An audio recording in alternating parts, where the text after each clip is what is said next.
Maybe this is going to be about broken things now because the candle is broken and the match broke, and we have a lot of broken things.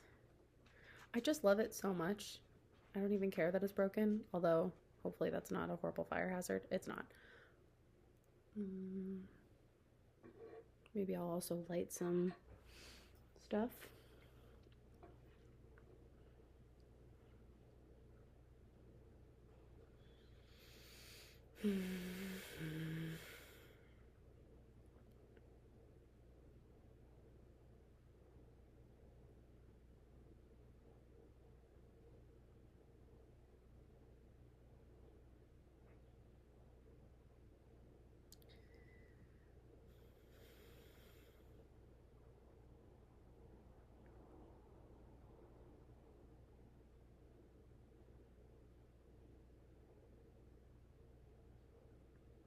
I have an Instagram highlight right now that is from a morning where I did kind of like, there was this trend online about the 5 to 9, which is basically the hours of 5 a.m. to 9 a.m.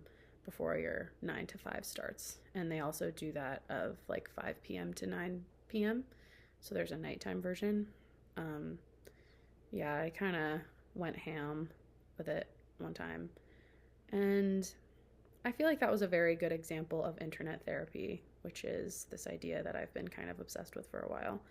I think it comes from observation, and it also comes from like, well, it comes from observing what other people do and also this kind of like need and desire within myself.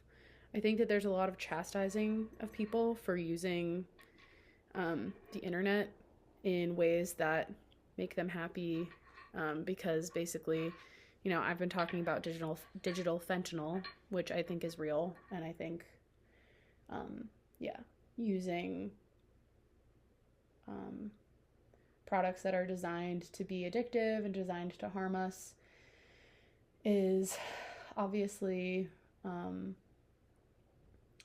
not something to just support wildly, but people who are using them are looking for something. It is the same principle does hold with drugs, but in terms of kind of like using, and people are trying to fill something by using a product or consuming something that they know is harmful.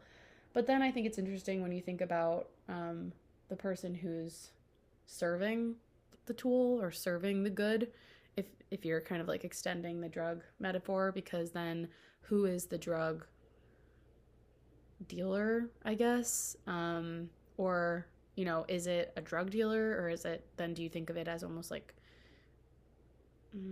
I don't know, it gets into weird territory that I don't really want to talk about, I guess. But then you're like, if there's the drug metaphor where you have a drug dealer and it's kind of in the negative way, but then you also have it in the positive way, thinking of doctors or whatever, all that kind of comes to reflecting on the role of the creator. And I think the whole creator concept has bothered me as the name that we use, because when I hear creator, I think of it in a very spiritual sense, and it reminds me of this idea in big tech, which I think is a little less strong now, but for many, many years it was, where basically anyone who works in big tech thinks of themselves as a demigod, um, because there's just so much power in being able to create something that, you know, serves so much utility for people. I don't think that that is specific to technology. I think that that whole idea of um, someone who invents something very powerful and compelling for people having this demigod, you know, sort of almost like spiritual stance predates big tech. I just think that dreaming up and making an app was so easy for such a long time that it kind of like created this culture of demigodness. But yeah, when I think about creators in terms of social media, which I guess is what I'm doing here, I don't like that there it feels like there's some conflation with creator from a spiritual sense.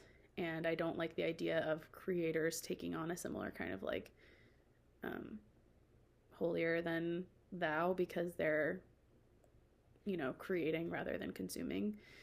I think that it comes from a place of, I think that it comes from the same place of internet as a medium and internet as therapy. I don't know if internet is the right word, but it's just what I always think of.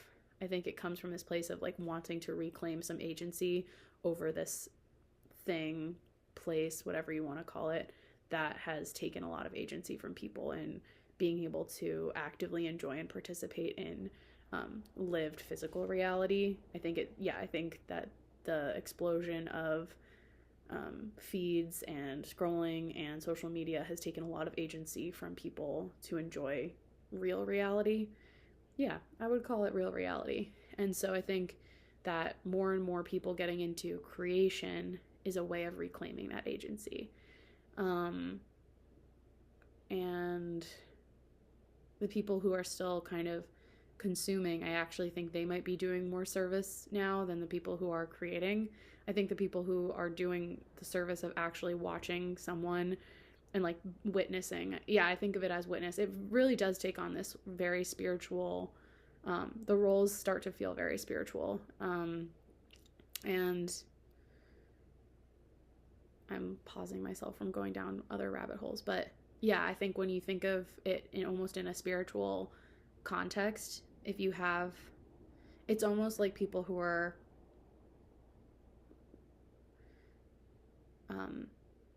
sharing themselves online are almost, they're almost all saying like, can I get a witness kind of thing.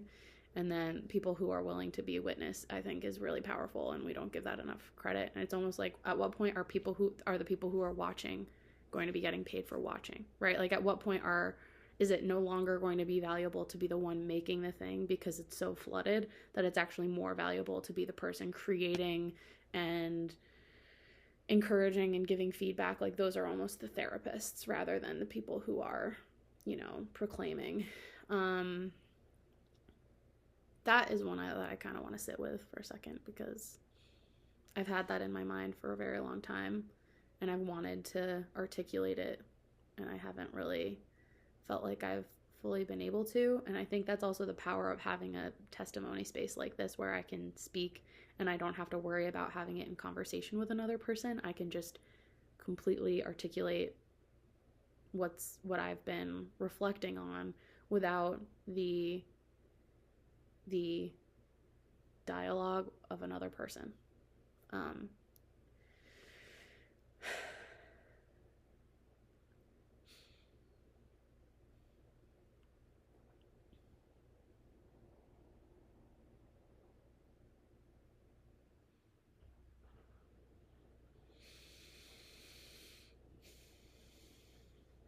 I think another big part of that is how I think ultimately, especially when we think of like an influencer or a social creator, I think it really becomes an educational moment where people who want to create content sort of showcasing how great they are, or showcasing their opinions or what they love, it inevitably becomes a teaching moment of, I want to teach others how to do this thing as well as I do, or I want to teach others to love this thing as much as I do.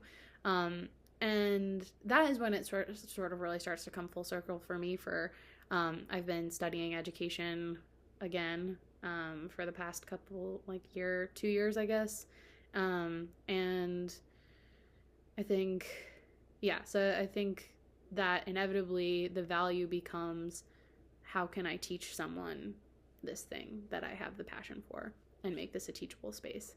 But a teacher with no students is not teaching. A teacher has to have students. And I think it feels like it's a space now that caters to teaching and people who want to teach, rather than honoring the ability to be a student, which the ability to be a student is really powerful.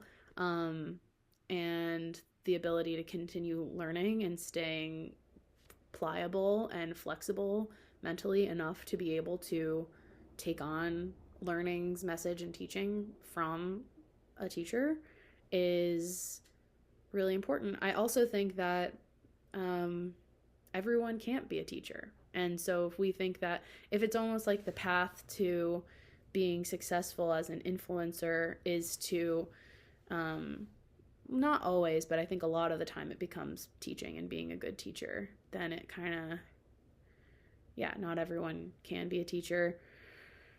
That's also like in a positive way, because I think there are a lot of people in those roles who become successful just because they're kind of like, it's maybe there's also like a demonstration of luxury and wealth. That's also another avenue of being successful. Like rather than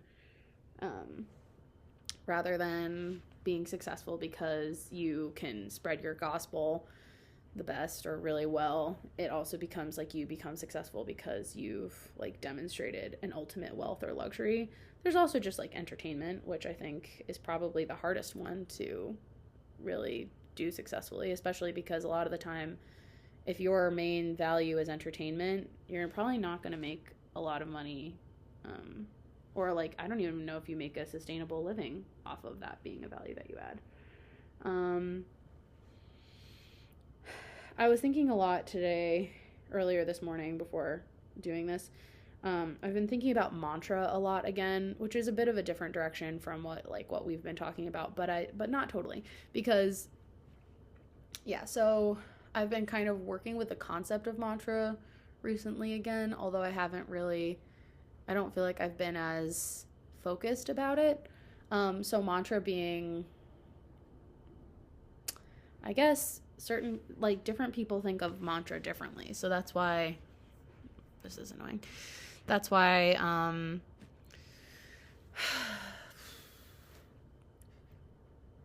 that's why having conversations about mantra and how to use mantra can kind of feel like there's a lot of upfront to get to a place where you can speak in a useful way with others about it. So yeah, I feel like it's something that I really don't talk about with very many people. I think I have maybe one or two people who I talk about how I work with mantra, because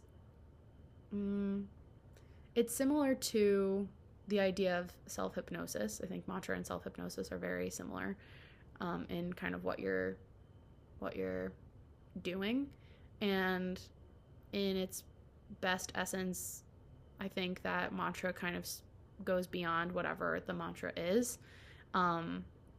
It's sort of like supersedes what the actual mantra is, to be kind of like this point of clarity, kind of honestly similar to the last video I made of beingness, kind of like the absence of the driver or the absence of the mantra is really the success. That's how mantra is successful, is because is when there's the absence of it.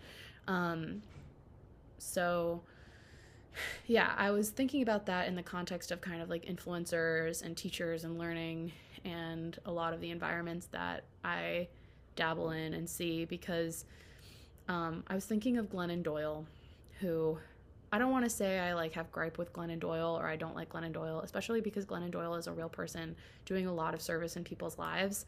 And that's wonderful, and we obviously need that. I think that it's just, I think of Glennon Doyle as someone who has imparted this mantra into so many people's lives, of the mantra specifically being, we can do hard things. And I feel very conflicted, because on one hand, it's great that I'm sure a lot of people genuinely use "we can do hard things" as their personal mantra with this tie to Glennon Doyle. But to me, I feel like there are so many places where we can be taught and we can have teachers who instill in us important messages. Oh, it's already 14 minutes. I probably should shut up. There are so many places where we can have teachers and they can impart important messages into us. But the idea that you get your mantra from a person who's basically driving their mantra out into the world and that's what you're subscribing to feels like it's not, it almost, for me, it feels like it does the opposite. Because if in my mind, the thing that is centering me and focusing me is we can do hard things, we can do hard things, we can do hard things, then Glennon Doyle becomes my God rather than an actual spiritual being, because she's a person.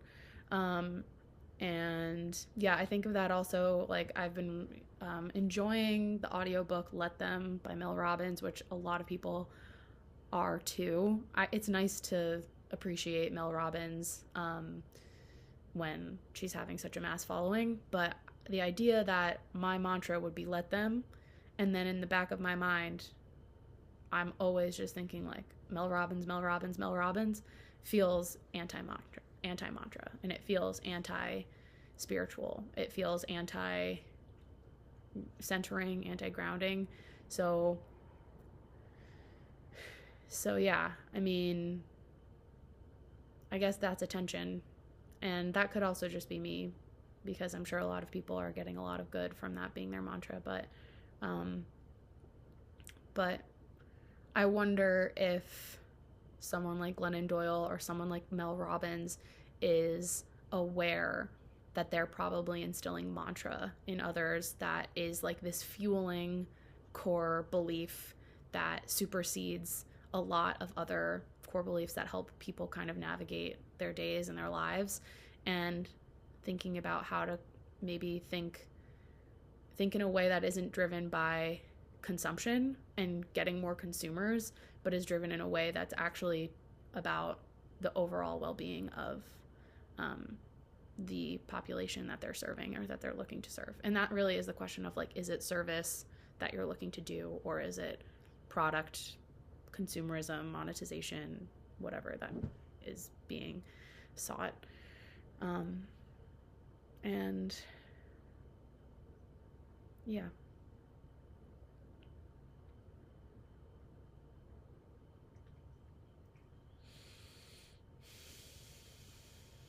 I didn't even get to talk about Palo Santo slash